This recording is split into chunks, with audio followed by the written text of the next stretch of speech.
so ema akwa babiem se dem di kaka ya de NYANSAPO TV so NYANSAPO ye botae ne se ya mamre ne amane na yira no ye nhwe ema ne nyira me de be ye komeka se enne ya mo hu ekwan ye fa so a edi awukude no ye san so kɔ eye Fofie ne eni so enema ekom nana mame sa mo akwa babiem ye buru be me na yo adaroma wa me ye hu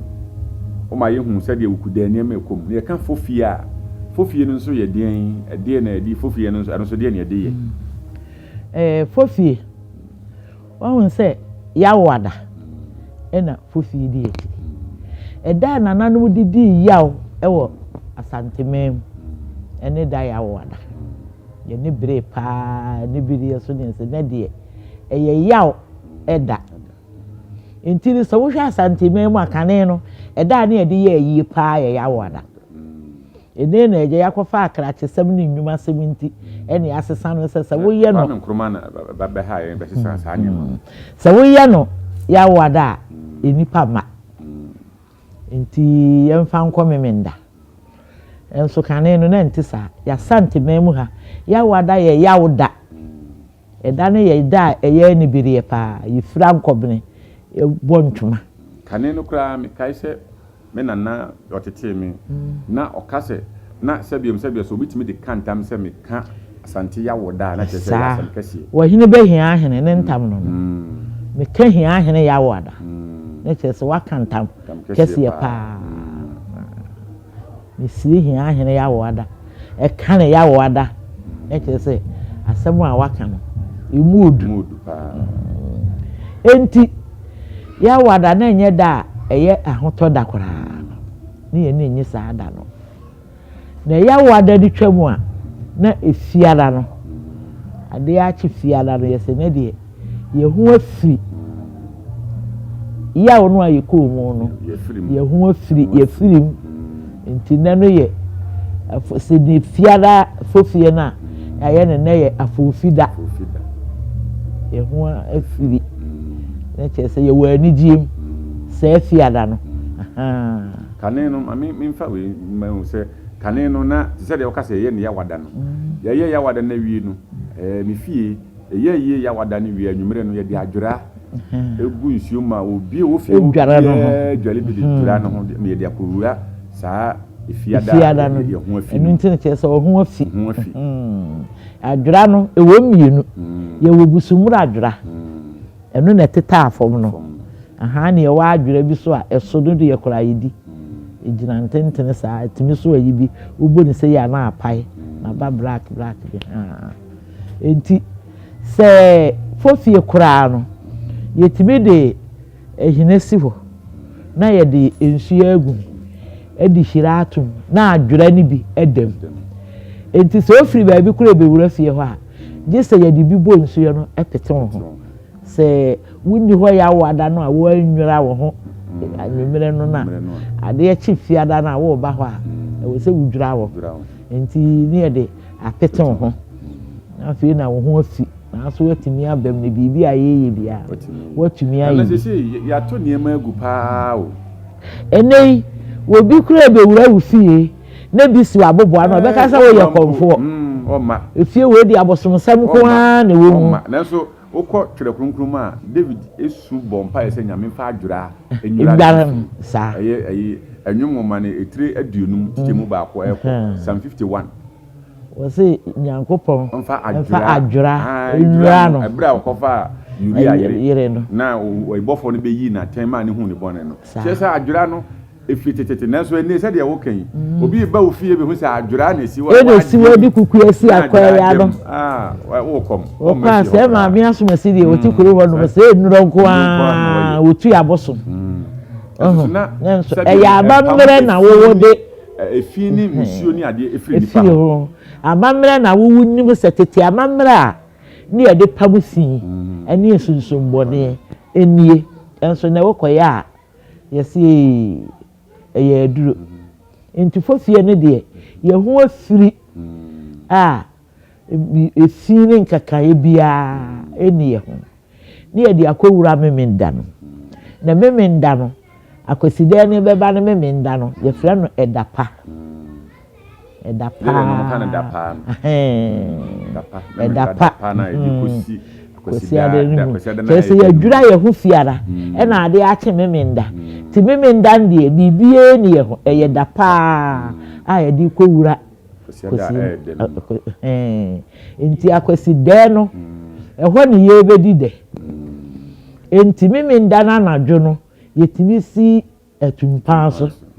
emu obia te se echina eya akwesi de se Asante mem ha se uyi menhye kesi ma kuruba akopɛ de mimi nim no na aka eduru saa memenda da pa na osi twene so ye otumfo wura mpehene se na opia mesa mansumim ehene se wo ho no mem da pa na na oti se ye sintwene no so saa nwumre no na homakye ase si so eduru ya wada na ade kire ye okudan so a eno so si so saa nti jese de kura mi nim se bi ko honom saa na ya me tise ye sintwene so eye mansumim otumfo wura mpehene ono nko a na jese ye mimi nim de waka me tise oda so kuta saa de no ma oye na cheso on de amamre no oda so kuremu pa nti wadi ahena che ni fie kwa ni woburu fie de wotwe eso ne ho denden ye kan kane pa no mi kuremu ha petrapa ha ni e wo eda bi wo ho a ye mfa nkọ afuo ebrada ye mfa nkọ afuo na kraman kura no ni mfa bi mekurum ha sa wo de kraman wo bi hunu semina na kraman anadwo no akabu kaw wo kure American ho se ye fa ye nya aponche ho manso mem enti tise de wo kan wo de aboa ne kona ase wo me manana nam ho na watwe a beti wani no oda enti ene so eni ho saa saa da pa yi ni yetu da pa kurum ha ni yetu da pa ene kurum ha so ye kurum ha pa tete no wo baabu ni nsa wo nkofie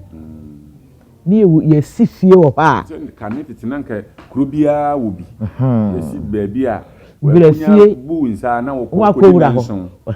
wia na waba wo frefo ukofie wo kura na ba wo ba wo gina animu ni edo ne mama na akoho kodi nanso ni wia wo firi awaba no waba enso ne no kura efie no kura yaton kura ye kura yi ayetimu si ye den na wada o manya hanko o se ene ka se minnim se na nan mo bedi akonwa no ayi amamre ne amane na omunsua ene nti masa ade we ba na se won se ene na nan e kire se kuira pa kuye no ane na nan mo tena se na nan mo tena se ye entotoye no wahini ana wahima wo ba panyini biara se ye panimu se biti we kura wo kire ne nkoda fi se de bi bedi akonwa enti wo se ye kire wa akonwa no ho ene yema na ade tu tirimu na ade abidi akonwa no ena so de ye kire no kura ye mfa akonwa no ma ya kofu obi firi baabi no abetana so enti woni mo hwe wande wo ba ya se na me ka se wahini bi ne wo fade akonwa no ma no wie ye no onye bibia mu wakoro no na ne mpanimfo nkoka wo se musimi medi ade enti me di ade nko anu anya na je so bedi mu na musimi no abedi ade na musimi medi enti bi di ade se ne wo fapira akonwa to ho no wo se wo metana so me de me bedi ade ti wo de nsa ase no no wo ton di akonwa no ho ne ma no wo se no kwakon se me de mbedi ade na enhyiranka na naheman hene apel san wansan wo se obedi hene wa medi ade wandi obedi hene enti wo hene so ye kase wo hene te se waje ban bi wo ajapade bi no waje ban asa ho na ade a wodi hene no wo hene ase no kronu wona wo hina no enti so obi be kronu na wa amesiwo so a wo nya kwan emme kronu Asante nan ye yura otimfo Asante hene wodi wo hina no enti so te se die o te se die wo ba Asante men na wa anobrabre bi enu ye yura otimfo ho na wa hine wa wo nya kwa nwura wono ni wo hene Asante hene no wo hine kwa no so nti hema hene so obedi hene so wo ye kuro ni yi wa bedimu ade obi so bedi ade wo so we di obedi ade enti se wunya wo hene a wo firi abusua no akonwa no ye ne dia ni watena akonwa no so a wo tumi hu se eye ne nananom agapade ene yakora no na beto no enti yeso so obo ho ban se di wo so firi wa obi foforo so ba beto aso no we nua so ahwe wo no ne yeye no ni wasua so se de be ya agapade no enseye nana me yesa nko ni nko wi Fofie no okay enti Fofie no eye da ya ye ho afiri enkeke boni bie ni ye ho enti Fofie kane no kra no ni yetibi twetwa hiri nim mi kurom na konfo bi wo ha edu Fofie a anopa no wo ahomachim po no hya ase wo gura na obia dwale wi a wo gura wi a no atena se obia dwale wi a afa ne fufu ahye no na wo kɔ saada no abiboni a eba kurom ho obeka ni nyina be hye nkom efi we besi no wi a waye ho ade ade amakuro nti du Fofie a ono onfa ni agro saa na tie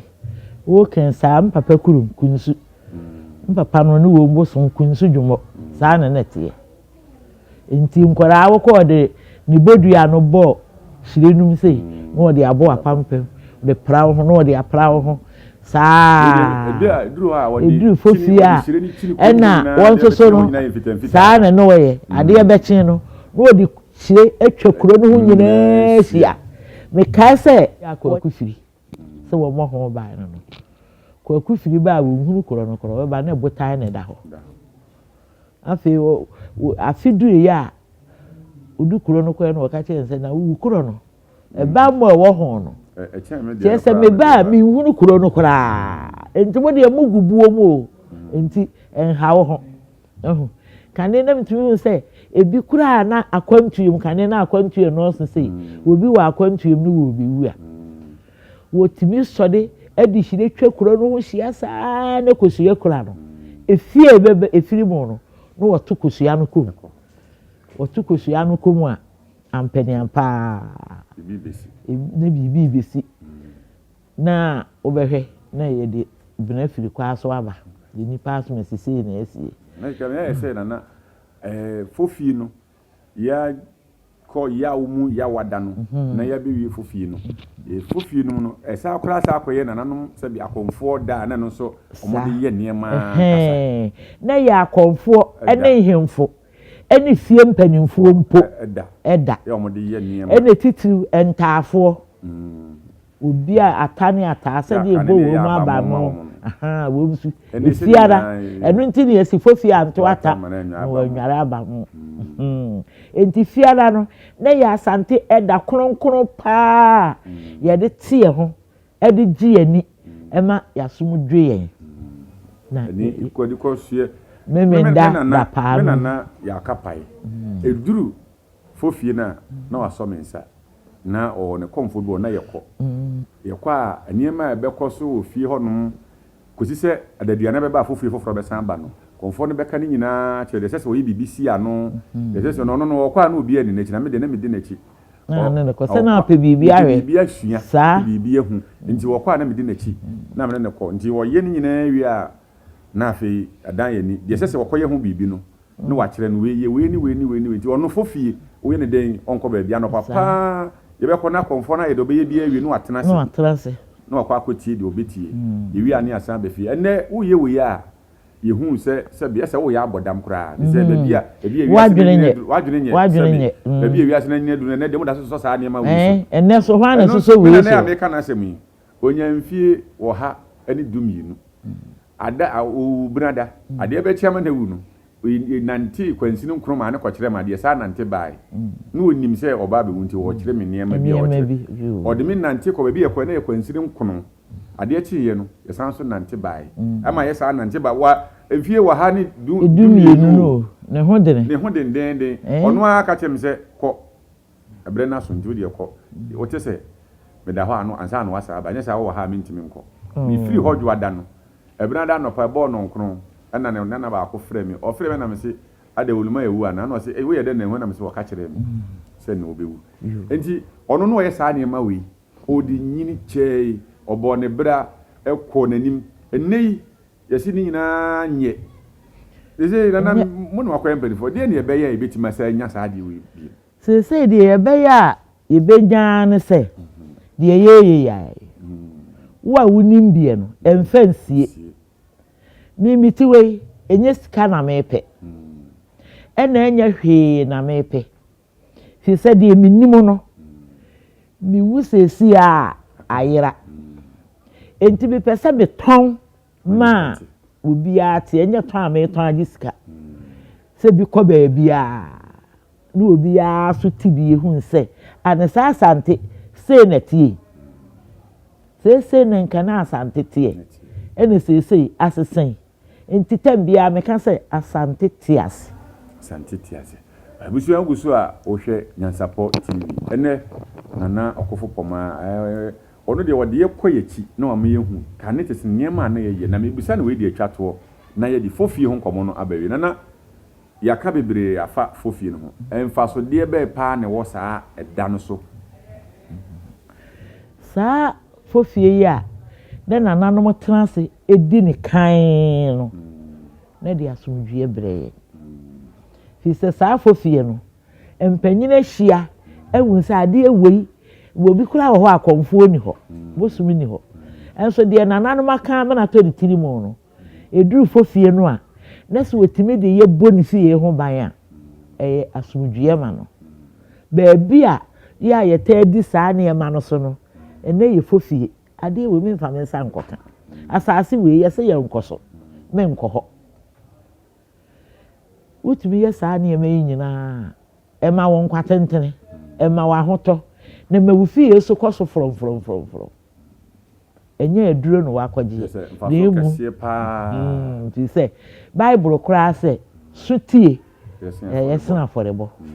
enti se we ye sutie a bible na kura nso asaka se yemu satete atempon ne yem kofa so obe kire ye de kwa ne da sititia mu satete atempon no ne obe kire mu de kwa ne da enti no se wutumi di Fofie no so a enyankopon mra nko a o asem a ye ka fa mu ni nyina bie ni wa ye kotwa ni patiri ye nkofa hwe ye kire wo se de wunua bi wo nkofom no ade ye nse se odo wo nsaka efa wo nsanka ye se nkwa ha wa nkoho wo ko tenten abusuya mpanyi se bia son ye di adwene da chi a be hwe yesu fra eno nti ye di Fofie ho nkomo no ebesia na ya ma nana Okofo Pomaa wa homeso na se be apensuo bi agunum na ye ba ye be ma wahu akwasi de eno nso so adie ne wom ye hwan no da kwa be ne fa so ye di akwasi de ye twa ye ho tia wa ne abasisi